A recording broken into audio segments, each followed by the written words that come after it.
Welcome, listeners, to another Relaxation Fantasy audiobook. Before we begin, don't forget to leave a like, comment, and subscribe to our YouTube channel.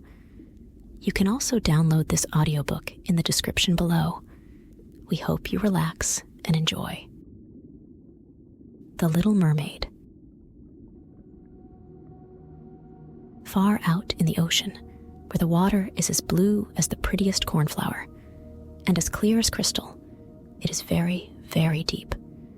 So deep, indeed, that no cable could fathom it. Many church steeples, piled one upon another, would not reach from the ground beneath to the surface of the water above.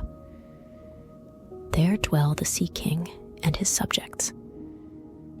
We must not imagine that there is nothing at the bottom of the sea but bare yellow sand. No, indeed. The most singular flowers and plants grow there, the leaves and stems of which are so pliant that the slightest agitation of the water causes them to stir as if they had life. Fishes, both large and small, glide between the branches, as birds fly among the trees here upon land. In the deepest spot of all stands the castle of the Sea King. Its walls are built of coral, and the long Gothic windows are of the clearest amber.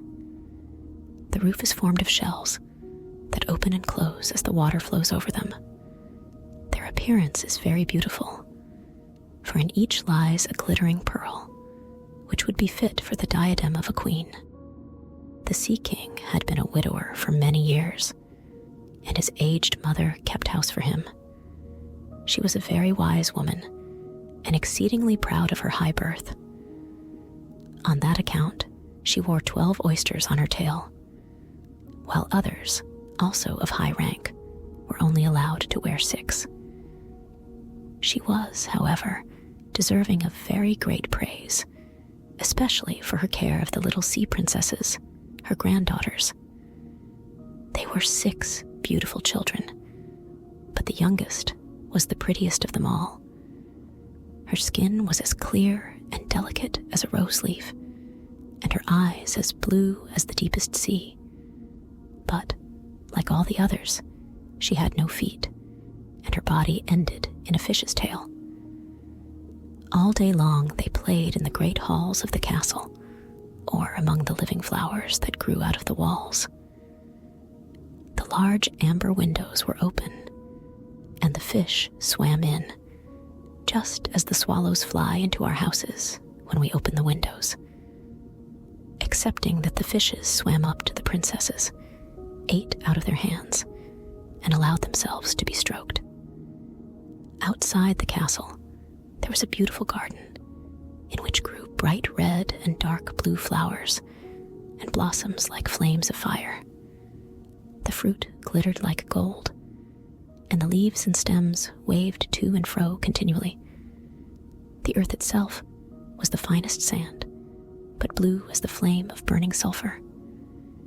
Over everything lay a peculiar blue radiance, as if it were surrounded by the air from above, through which the blue sky shone, instead of the dark depths of the sea.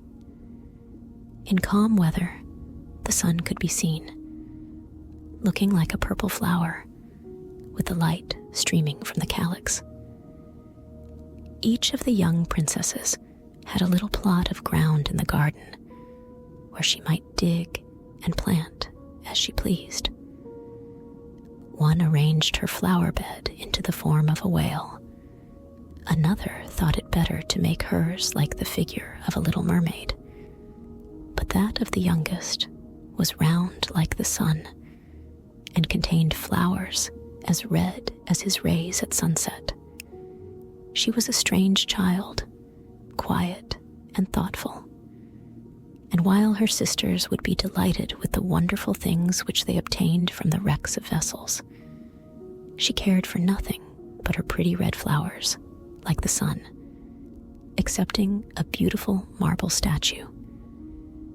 It was the representation of a handsome boy, carved out of pure white stone, which had fallen to the bottom of the sea from a wreck.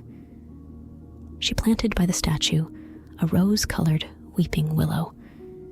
It grew splendidly, and very soon hung its fresh branches over the statue, almost down to the blue sands. The shadow had a violet tint and waved to and fro like the branches. It seemed as if the crown of the tree and the root were at play and trying to kiss each other. Nothing gave her so much pleasure as to hear about the world above the sea. She made her old grandmother tell her all she knew of the ships and of the towns, the people and the animals. To her, it seemed most wonderful and beautiful to hear that the flowers of the land should have fragrance, and not those below the sea, that the trees of the forest should be green, and that the fishes among the trees could sing so sweetly that it was quite a pleasure to hear them. Her grandmother called the little birds fishes, or she would not have understood her, for she had never seen birds. "When you have reached your 15th year," said the grandmother, "you will have permission to rise up out of the sea, to sit on the rocks in the moonlight, while the great ships are sailing by. And then you will see both forests and towns." In the following year, one of the sisters would be 15. But as each was a year younger than the other, the youngest would have to wait 5 years before her turn came to rise up from the bottom of the ocean and see the earth as we do. However, each promised to tell the others what she saw on her first visit and what she thought the most beautiful, for their grandmother could not tell them enough. There were so many things on which they wanted information. None of them longed so much for her turn to come as the youngest, she who had the longest time to wait, and who was so quiet and thoughtful. Many nights she stood by the open window, looking up through the dark blue water and watching the fish as they splashed about with their fins and tails. She could see the moon and stars shining faintly, but through the water they looked larger than they do to our eyes. When something like a black cloud passed between her and them, she knew that it was either a whale swimming over her head or a ship full of human beings who never imagined that a pretty little mermaid was standing beneath them, holding out her white hands towards the keel of their ship. As soon as the eldest was 15, she was allowed to rise to the surface of the ocean. When she came back, she had hundreds of things to talk about. But the most beautiful, she said, was to lie in the moonlight, on a sandbank, in the quiet sea, near the coast, and to gaze on a large town nearby, where the lights were twinkling like hundreds of stars, to listen to the sounds of the music, the noise of carriages, and the voices of human beings, and then to hear the merry bells peal out from the church steeples. And because she could not go near to all those wonderful things, she longed for them more than ever. Oh, did not the youngest sister listen eagerly to all these descriptions? And afterwards, when she stood at the open window looking up through the dark blue water, she thought of the great city, with all its bustle and noise, and even fancied she could hear the sound of the church bells down in the depths of the sea. In another year, the second sister received permission to rise to the surface of the water and to swim about where she pleased. She rose just as the sun was setting, and this, she said, was the most beautiful sight of all. The whole sky looked like gold, while violet and rose-colored clouds, which she could not describe, floated over her. And still more rapidly than the clouds flew a large flock of wild swans towards the setting sun, looking like a long white veil across the sea. She also swam towards the sun, but it sunk into the waves, and the rosy tints faded from the clouds and from the sea. The third sister's turn followed. She was the boldest of them all, and she swam up a broad river that emptied itself into the sea. On the banks, she saw green hills covered with beautiful vines. Palaces and castles peeped out from amid the proud trees of the forest.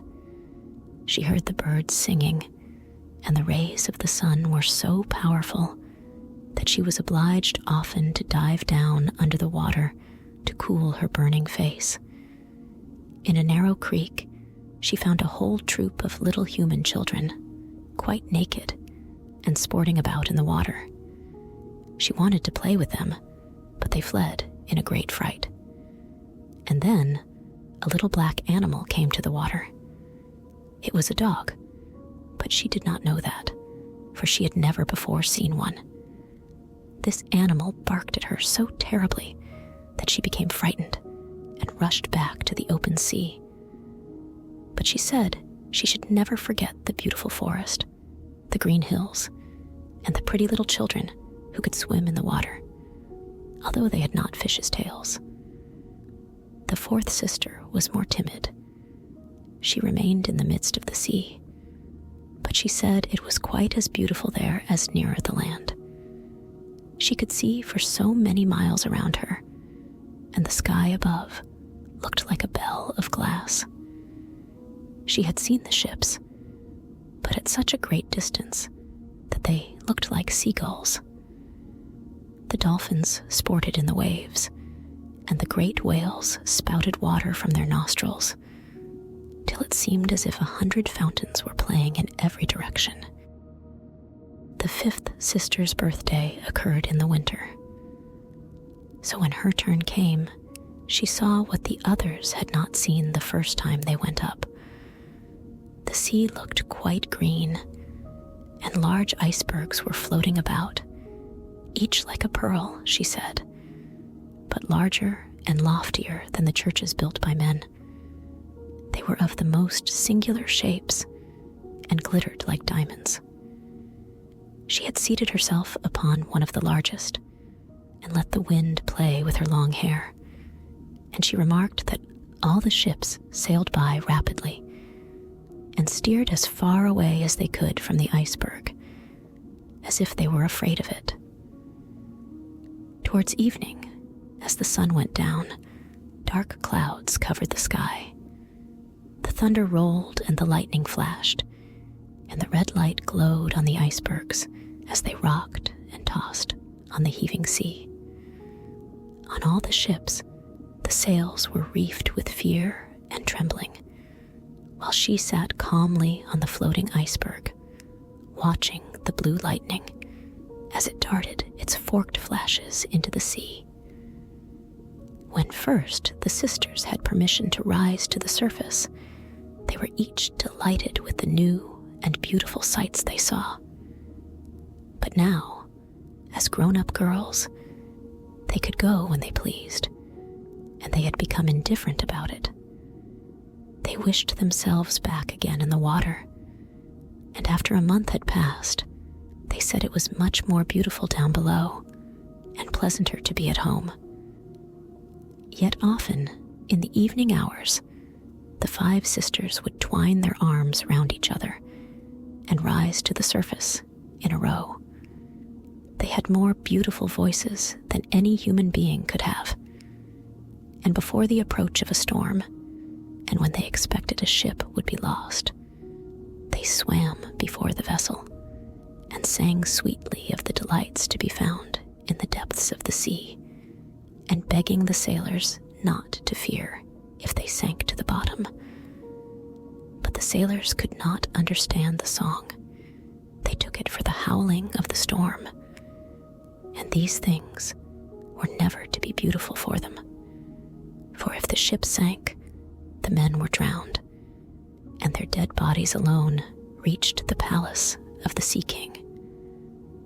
When the sisters rose, arm in arm, through the water in this way, their youngest sister would stand quite alone, looking after them, ready to cry, only that the mermaids have no tears, and therefore they suffer more.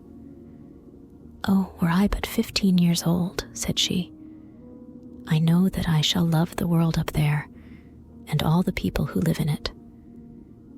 At last, she reached her 15th year. "Well, now you are grown up," said the old dowager, her grandmother, "so you must let me adorn you like your other sisters." And she placed a wreath of white lilies in her hair, and every flower leaf was half a pearl. Then the old lady ordered 8 great oysters to attach themselves to the tail of the princess to show her high rank. "But they hurt me so," said the little mermaid. "Pride must suffer pain," replied the old lady. Oh, how gladly she would have shaken off all this grandeur and laid aside the heavy wreath. The red flowers in her own garden would have suited her much better, but she could not help herself. So she said, "Farewell," and rose as lightly as a bubble to the surface of the water. The sun had just set as she raised her head above the waves, but the clouds were tinted with crimson and gold, and through the glimmering twilight beamed the evening star in all its beauty. The sea was calm, and the air mild and fresh. A large ship with 3 masts lay becalmed on the water with only 1 sail set, for not a breeze stiffed, and the sailors sat idle on deck or amongst the rigging. There was music and song on board, and as darkness came on, 100 colored lanterns were lighted, as if the flags of all nations waved in the air. The little mermaid swam close to the cabin windows, and now and then, as the waves lifted her up, she could look in through clear glass window panes and see a number of well-dressed people within. Among them was a young prince, the most beautiful of all, with large black eyes. He was 16 years of age, and his birthday was being kept with much rejoicing. The sailors were dancing on deck, but when the prince came out of the cabin, more than 100 rockets rose in the air, making it as bright as day. The little mermaid was so startled that she dived underwater. And when she again stretched out her head, it appeared as if all the stars of heaven were falling around her. She had never seen such fireworks before. Great suns spurted fire about. Splendid fireflies flew into the blue air, and everything was reflected in the clear, calm sea beneath. The ship itself was so brightly illuminated that all the people, and even the smallest rope, could be distinctly and plainly seen. And how handsome the young prince looked as he pressed the hands of all present and smiled at them while the music resounded through the clear night air. It was very late, yet the little mermaid could not take her eyes from the ship or from the beautiful prince. The colored lanterns had been extinguished. No more rockets rose in the air, and the cannon had ceased firing. But the sea became restless, and a moaning, grumbling sound could be heard beneath the waves. Still, the little mermaid remained by the cabin window, rocking up and down on the water, which enabled her to look in. After a while, the sails were quickly unfurled, and the noble ship continued her passage. But soon, the waves rose higher. Heavy clouds darkened the sky, and lightning appeared in the distance. A dreadful storm was approaching. Once more the sails were reefed, and the great ship pursued her flying course over the raging sea. The waves rose mountains high, as if they would have overtopped the mast, but the ship dived like a swan between them, and then rose again on their lofty, foaming crests. To the little mermaid, this appeared pleasant sport, not so to the sailors. At length, the ship groaned and creaked. The thick planks gave way under the lashing of the sea as it broke over the deck. The mainmast snapped asunder like a reed. The ship lay over on her side, and the water rushed in. The little mermaid now perceived that the crew were in danger. Even she herself was obliged to be careful to avoid the beams and planks of the wreck, which lay scattered on the water. At one moment, it was so pitch dark that she could not see a single object, but a flash of lightning revealed the whole scene. She could see everyone who had been on board excepting the prince. When the ship parted, she had seen him sink into the deep waves, and she was glad, for she thought he would now be with her. And then she remembered that human beings could not live in the water, so that when he got down to her father's palace, he would be quite dead. But he must not die. So she swam about among the beams and planks, which strewed the surface of the sea, forgetting that they could crush her to pieces. Then she dived deeply under the dark waters, rising and falling with the waves, till at length she managed to reach the young prince, who was fast losing the power of swimming in that stormy sea.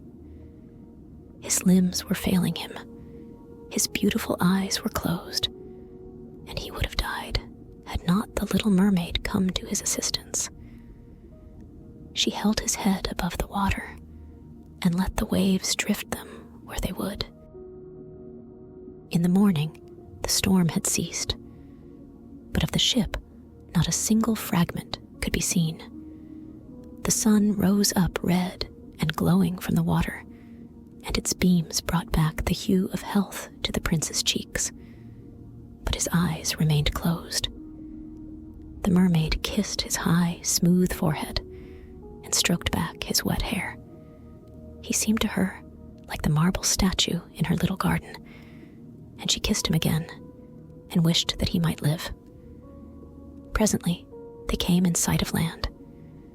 She saw lofty blue mountains on which the white snow rested, as if a flock of swans were lying upon them.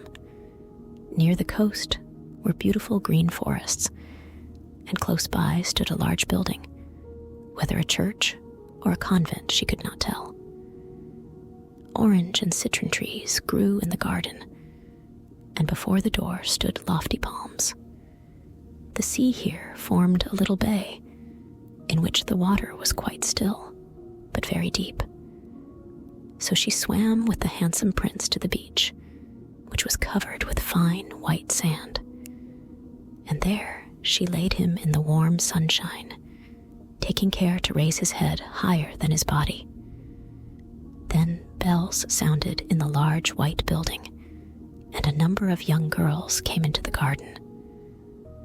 The little mermaid swam out farther from the shore and placed herself between some high rocks that rose out of the water.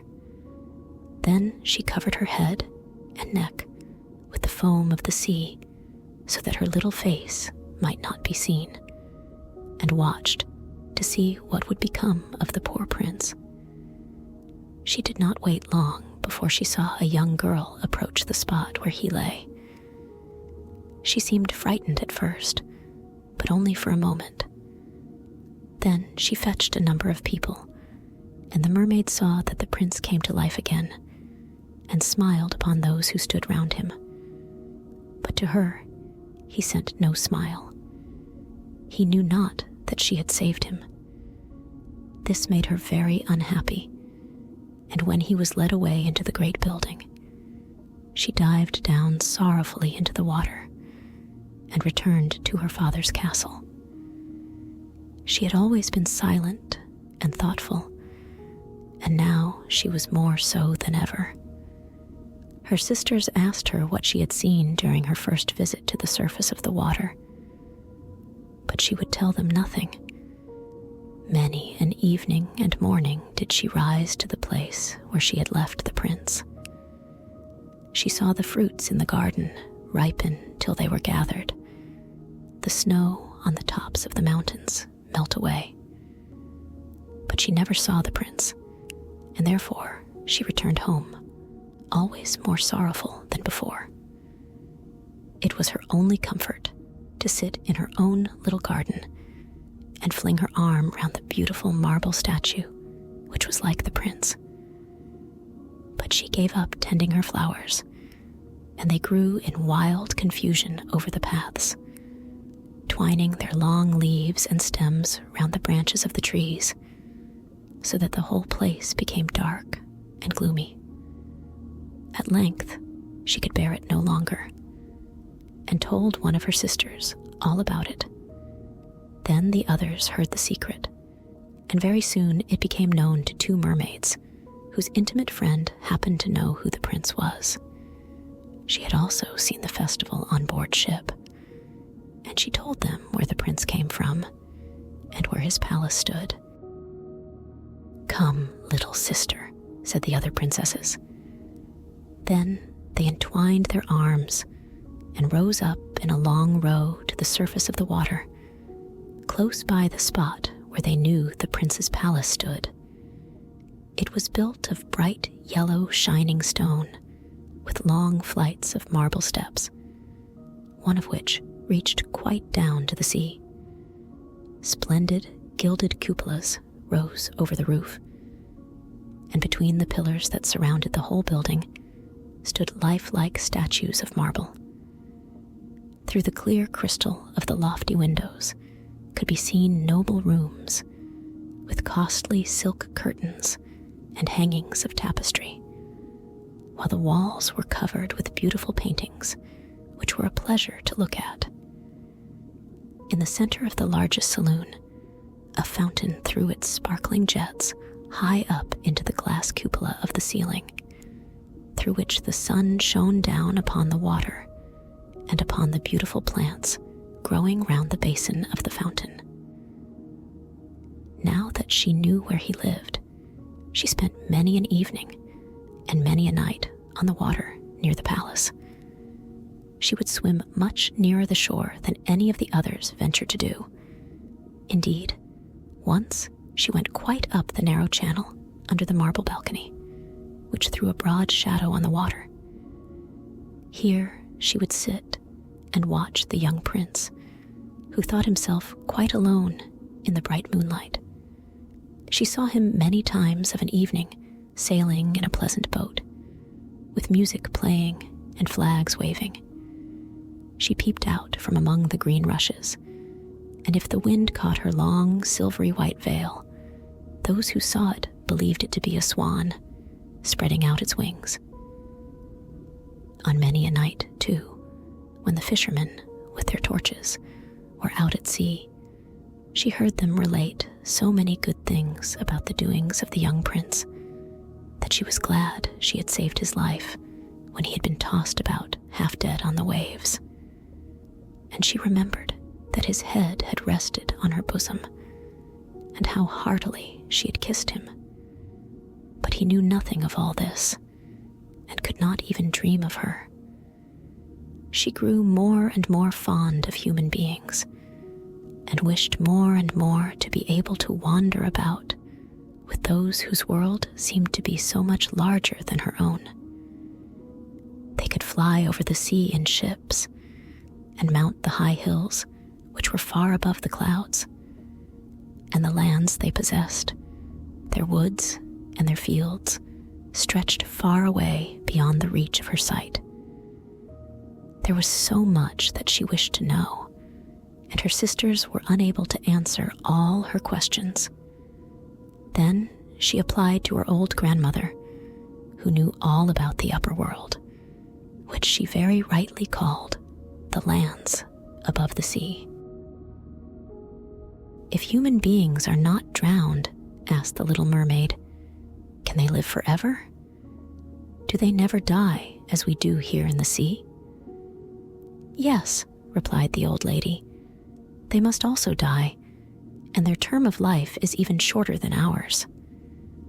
We sometimes live to 300 years, but when we cease to exist here, we only become the foam on the surface of the water, and we have not even a grave down here of those we love.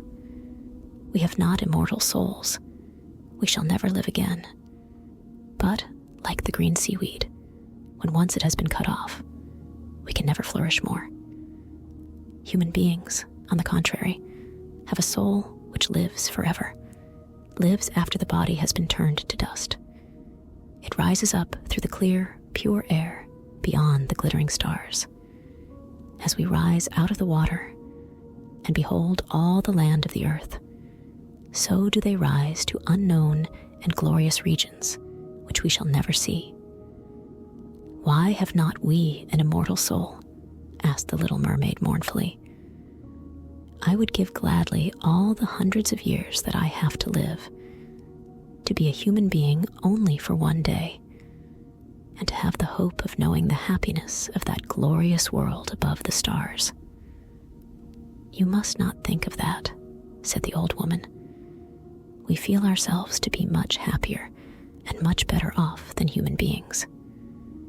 So I shall die, said the little mermaid, and as the foam of the sea, I shall be driven about never again to hear the music of the waves, or to see the pretty flowers, nor the red sun.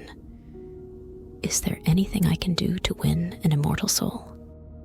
No, said the old woman, unless a man were to love you so much that you were more to him than his father or mother, and if all his thoughts and all his love were fixed upon you, and the priest placed his right hand in yours, and he promised to be true to you here and hereafter, then his soul would glide into your body, and you would obtain a share in the future happiness of mankind.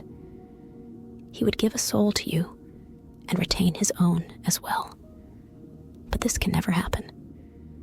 Your fish's tail, which amongst us is considered so beautiful, is thought on earth to be quite ugly. They do not know any better, and they think it necessary to have 2 stout props, which they call legs, in order to be handsome. Then the little mermaid sighed and looked sorrowfully at her fish's tail. Let us be happy, said the old lady, and dart and spring about during the 300 years that we have to live, which is really quite long enough. After that, we can rest ourselves all the better. This evening, we are going to have a court ball. It is one of those splendid sights which we can never see on earth. The walls and the ceiling of the large ballroom were of thick but transparent crystal. Hundreds of colossal shells, some of a deep red, others of a grass green, stood on each side in rows, with blue fire in them, which lighted up the whole saloon and shone through the walls, so that the sea was also illuminated. Innumerable fishes, great and small, swam past the crystal walls. On some of them, the scales glowed with a purple brilliancy, and on others, they shone like silver and gold. Through the halls flowed a broad stream, and in it danced the mermen and the mermaids to the music of their own sweet singing. No one on earth has such a lovely voice as theirs. The little mermaid sang more sweetly than them all.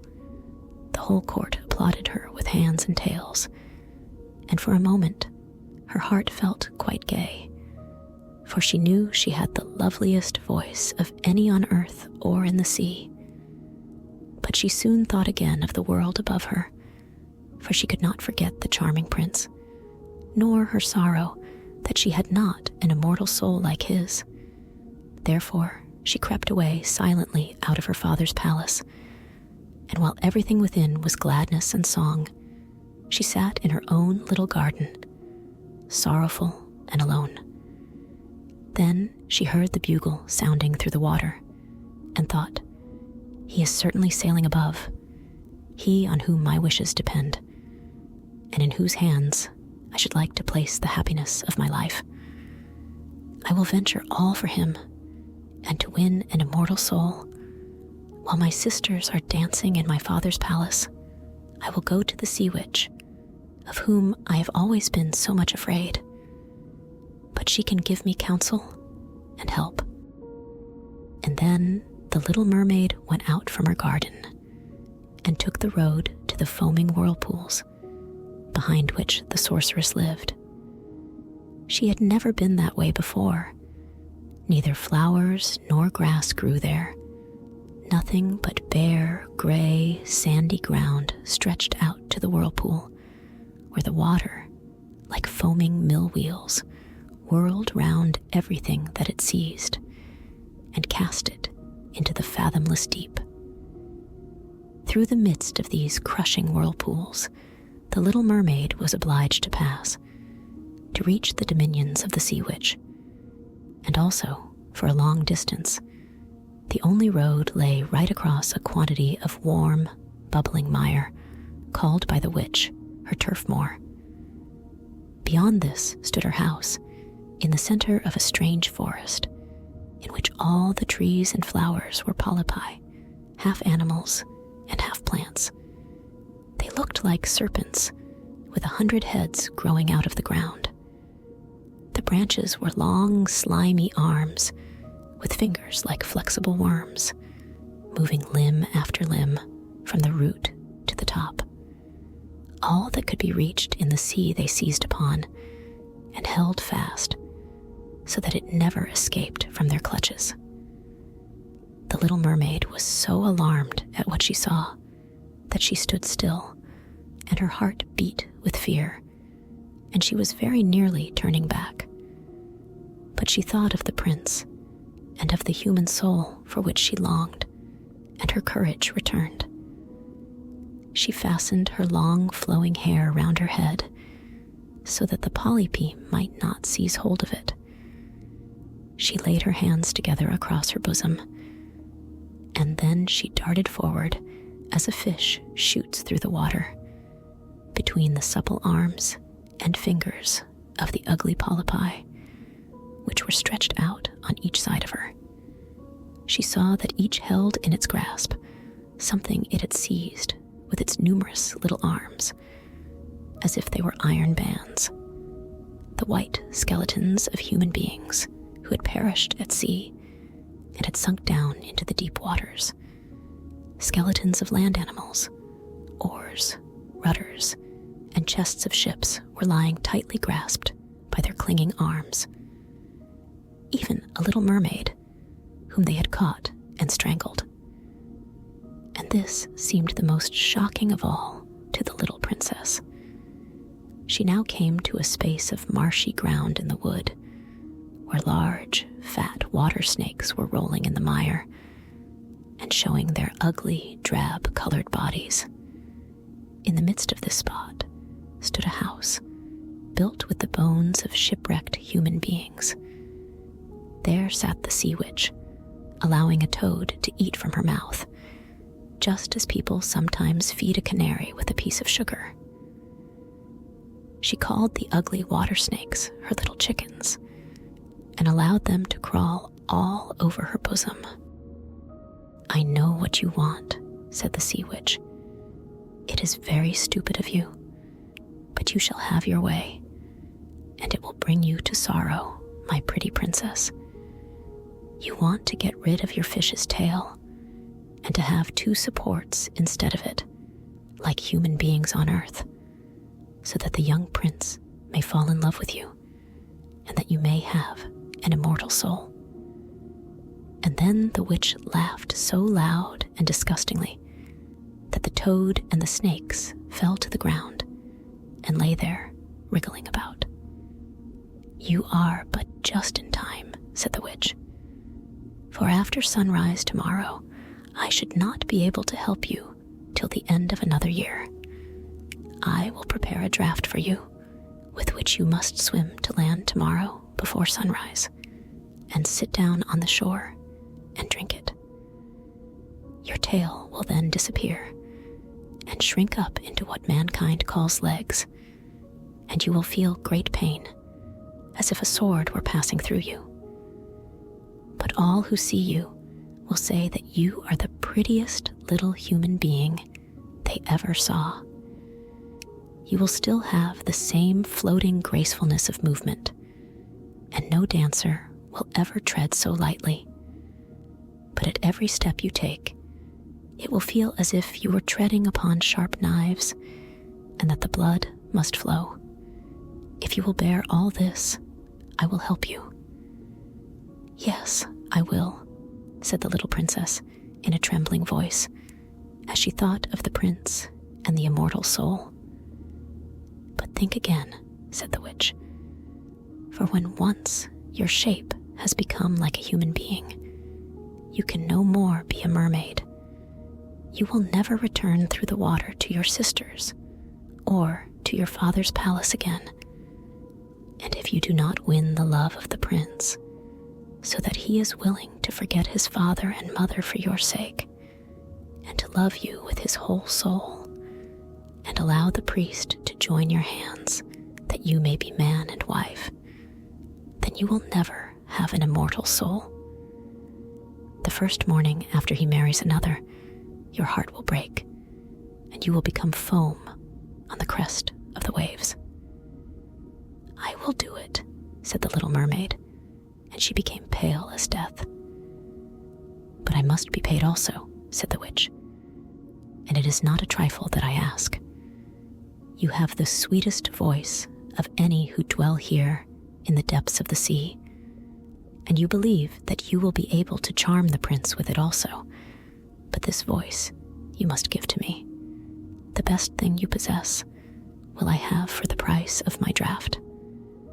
My own blood must be mixed with it, that it may be as sharp as a two-edged sword. But if you take away my voice," said the little mermaid, "what is left for me? Your beautiful form, your graceful walk, and your expressive eyes. Surely, with these, you can enchain a man's heart. Well, have you lost your courage? Put out your little tongue, that I may cut it off as my payment.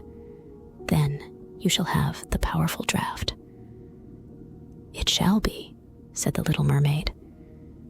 Then the witch placed her cauldron on the fire to prepare the magic draft.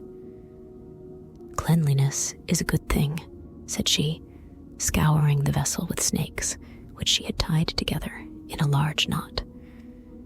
Then she pricked herself in the breast and let the black blood drop into it. The steam that rose formed itself into such horrible shapes that no one could look at them without fear. Every moment the witch threw something else into the vessel, and when it began to boil, the sound was like the weeping of a crocodile. When at last the magic draft was ready, it looked like the clearest water. "There it is for you," said the witch. Then she cut off the mermaid's tongue so that she became dumb and would never again speak or sing. "If the polypi should seize hold of you as you return through the wood," said the witch, "throw over them a few drops of the potion, and their fingers will be torn into 1,000 pieces." But the little mermaid had no occasion to do this, for the polypi sprang back in terror when they caught sight of the glittering draught, which shone in her hand like a twinkling star. So she passed quickly through the wood and the marsh, and between the rushing whirlpools. She saw that in her father's palace, the torches in the ballroom were extinguished, and all within asleep. But she did not venture to go into them, for now she was dumb and going to leave them forever. She felt as if her heart would break. She stole into the garden, took a flower from the flower beds of each of her sisters, kissed her hand 1,000 times towards the palace, and then rose up through the dark blue waters. The sun had not risen when she came in sight of the prince's palace and approached the beautiful marble steps, but the moon shone clear and bright. Then the little mermaid drank the magic draught, and it seemed as if a two-edged sword went through her delicate body. She fell into a swoon and lay like one dead. When the sun arose and shone over the sea, she recovered and felt a sharp pain. But just before her stood the handsome young prince. he fixed his coal-black eyes upon her so earnestly that she cast down her own, and then became aware that her fish's tail was gone, and that she had as pretty a pair of white legs and tiny feet as any little maiden could have. But she had no clothes, so she wrapped herself in her long, thick hair. The prince asked her who she was and where she came from, and she looked at him mildly and sorrowfully with her deep blue eyes, but she could not speak.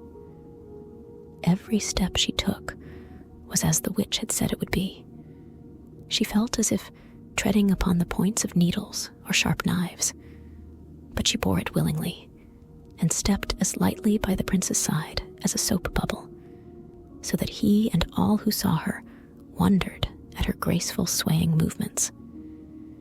She was very soon arrayed in costly robes of silk and muslin, and was the most beautiful creature in the palace.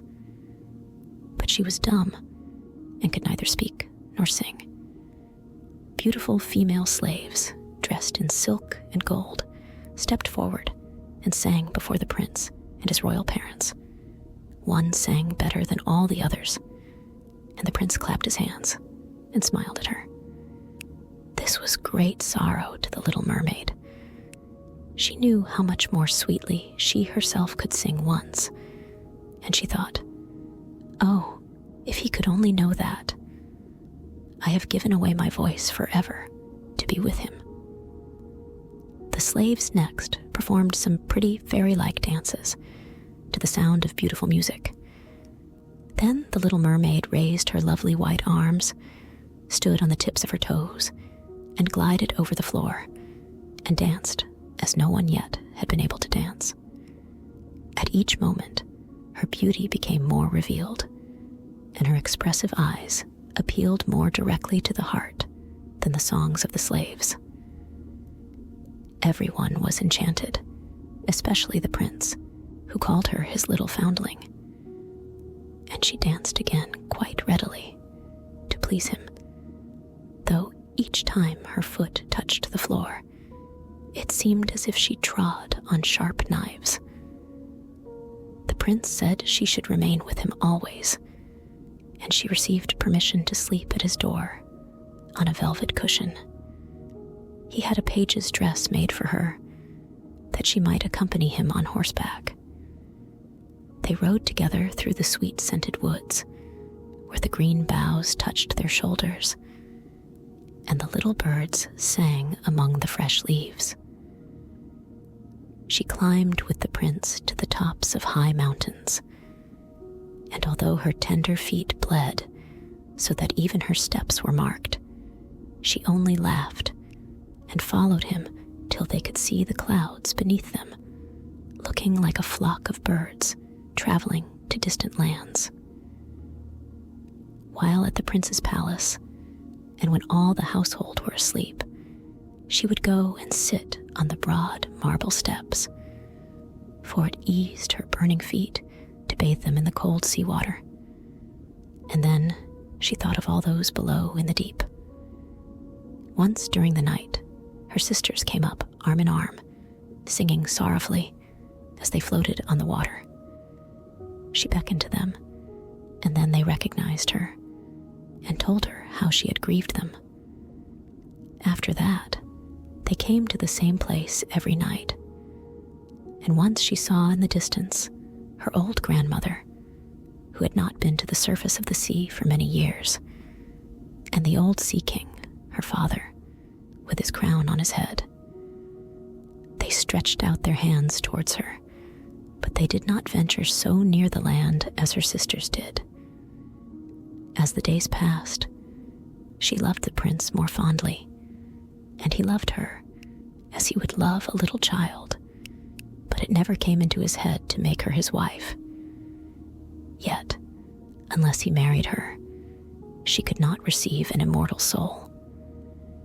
And on the morning after his marriage with another, she would dissolve into the foam of the sea. "Do you not love me the best of them all?" the eyes of the little mermaid seemed to say when he took her in his arms and kissed her fair forehead. "Yes, you are dear to me," said the prince, "for you have the best heart, and you are the most devoted to me. You are like a young maiden whom I once saw, but whom I shall never meet again. I was in a ship that was wrecked, and the waves cast me ashore near a holy temple, where several young maidens performed the service. The youngest of them found me on the shore and saved my life. I saw her but twice, and she is the only one in the world whom I could love.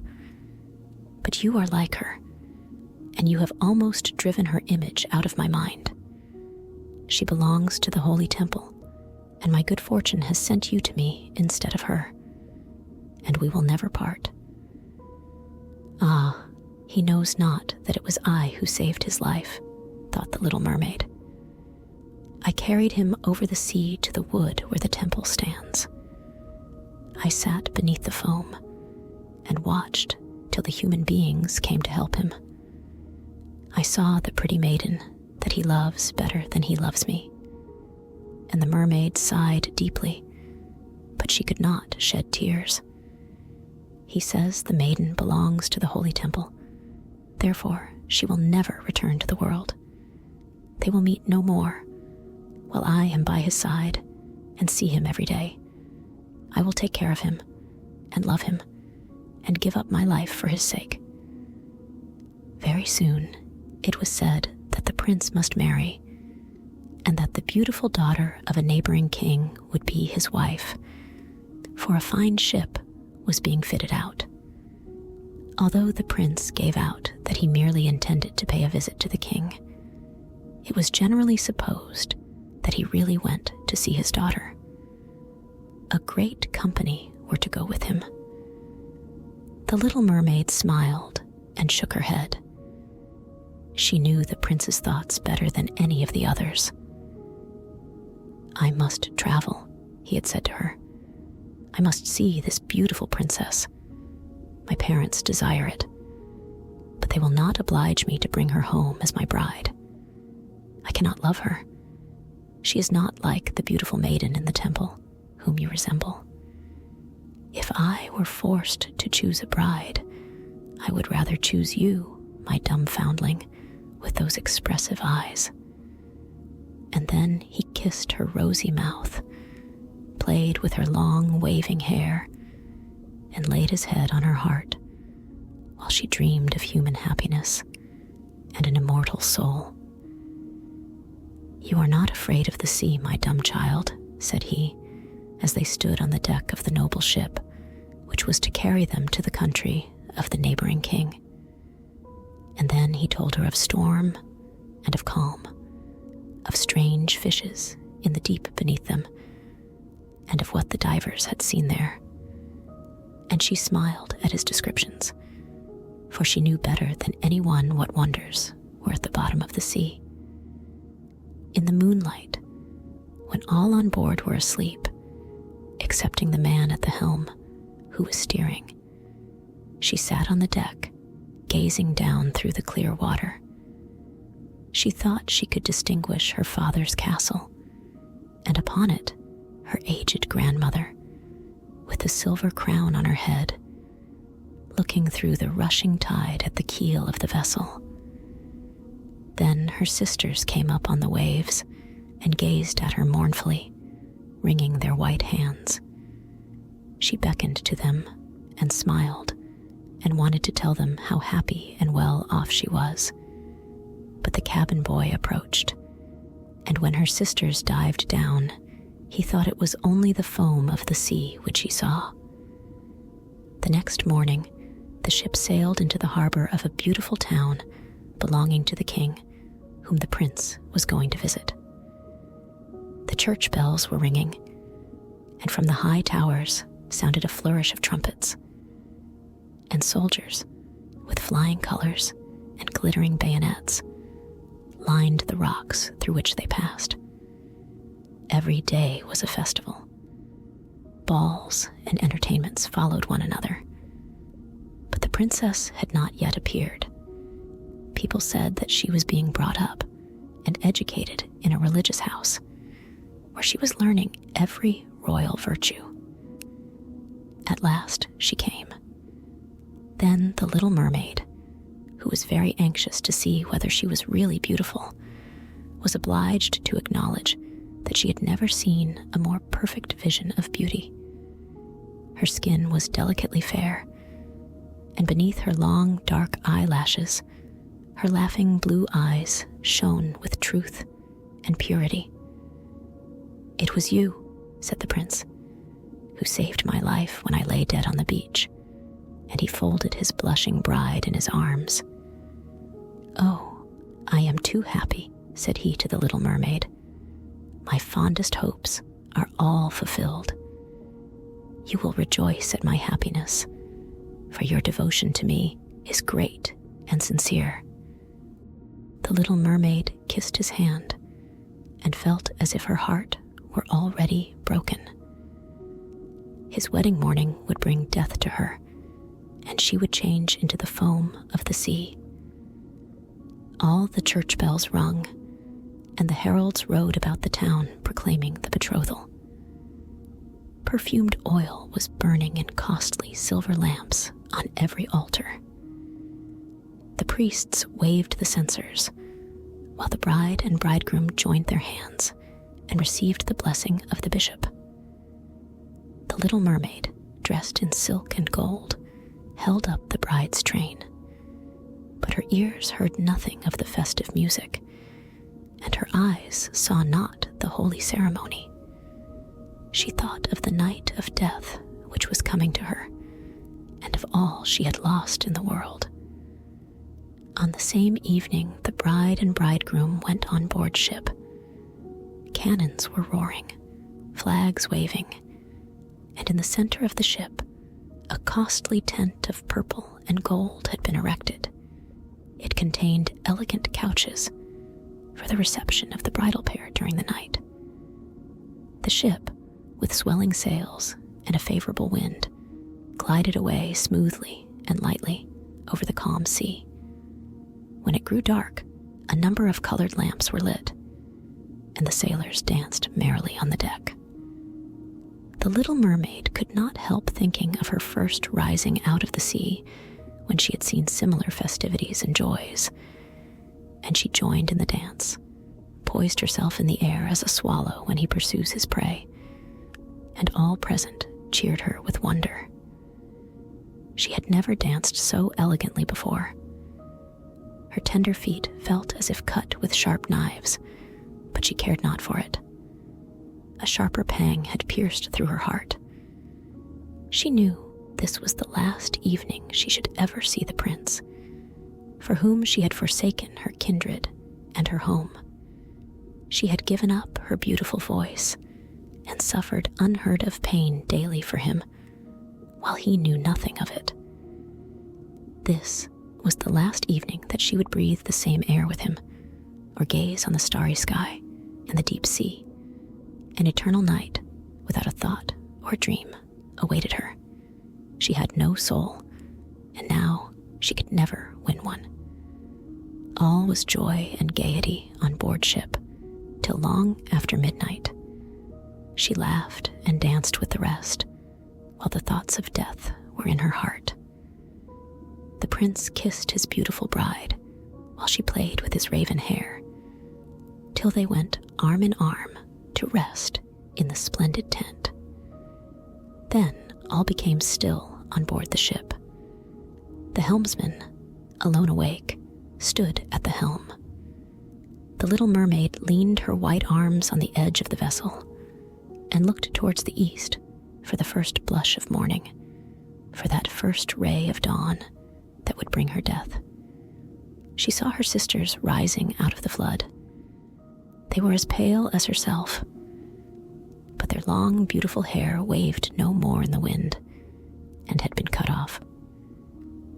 "We have given our hair to the witch," said they, "to obtain help for you, that you may not die tonight. She has given us a knife. Here it is. See, it is very sharp. Before the sun rises, you must plunge it into the heart of the prince." When the warm blood falls upon your feet, they will grow together again and form into a fish's tail, and you will be once more a mermaid and return to us to live out your 300 years before you die and change into the salt sea foam. Haste then, he or you must die before sunrise. Our old grandmother moans so for you that her white hair is falling off from sorrow, as ours fell under the witch's scissors. Kill the prince and come back. Hasten. Do you not see the first red streaks in the sky? In a few minutes, the sun will rise, and you must die. And then they sighed deeply and mournfully and sank down beneath the waves. The little mermaid drew back the crimson curtain of the tent and beheld the fair bride with her head resting on the prince's breast. She bent down and kissed his fair brow, then looked at the sky, on which the rosy dawn grew brighter and brighter. Then she glanced at the sharp knife, and again fixed her eyes on the prince, who whispered the name of his bride in his dreams. She was in his thoughts, and the knife trembled in the hand of the little mermaid. Then she flung it far away from her into the waves. The water turned red where it fell, and the drops that spurted up looked like blood. She cast one more lingering, half-fainting glance at the prince, and then threw herself from the ship into the sea, and thought her body was dissolving into foam. The sun rose above the waves, and his warm rays fell on the cold foam of the little mermaid, who did not feel as if she were dying. She saw the bright sun, and all around her floated hundreds of transparent, beautiful beings. She could see through them the white sails of the ship and the red clouds in the sky. Their speech was melodious, but too ethereal to be heard by mortal ears, as they were also unseen by mortal eyes. The little mermaid perceived that she had a body like theirs, and that she continued to rise higher and higher out of the foam. "Where am I?" asked she, and her voice sounded ethereal, as the voice of those who were with her. No earthly music could imitate it. "Among the daughters of the air," answered one of them. "A mermaid has not an immortal soul, nor can she obtain one unless she wins the love of a human being. On the power of another hangs her eternal destiny. But the daughters of the air, although they do not possess an immortal soul, can, by their good deeds, procure one for themselves. We fly to warm countries and cool the sultry air that destroys mankind with the pestilence. We carry the perfume of the flowers to spread health and restoration. After we have striven for 300 years to all the good in our power, we receive an immortal soul and take part in the happiness of mankind. You, poor little mermaid, have tried with your whole heart to do as we are doing. You have suffered and endured and raised yourself to the spirit world by your good deeds. And now, by striving for 300 years in the same way, you may obtain an immortal soul." The little mermaid lifted her glorified eyes towards the sun and felt them, for the first time, filling with tears. On the ship, in which she had left the prince, there were life and noise. She saw him and his beautiful bride searching for her. Sorrowfully, they gazed at the pearly foam, as if they knew she had thrown herself into the waves. Unseen, she kissed the forehead of her bride and fanned the prince, and then mounted with the other children of the air to a rosy cloud that floated through the ether.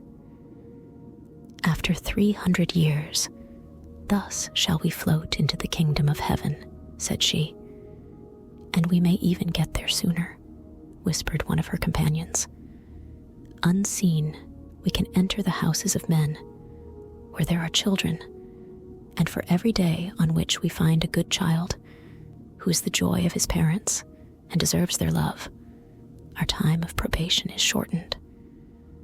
The child does not know, when we fly through the room, that we smile with joy at his good conduct, for we can count 1 year less of our 300 years. But when we see a naughty or a wicked child, we shed tears of sorrow, and for every tear, a day is added to our time of trial. If you enjoyed this audiobook, please don't forget to leave a like, comment, and subscribe to our YouTube channel. You can also download this audiobook in the description below,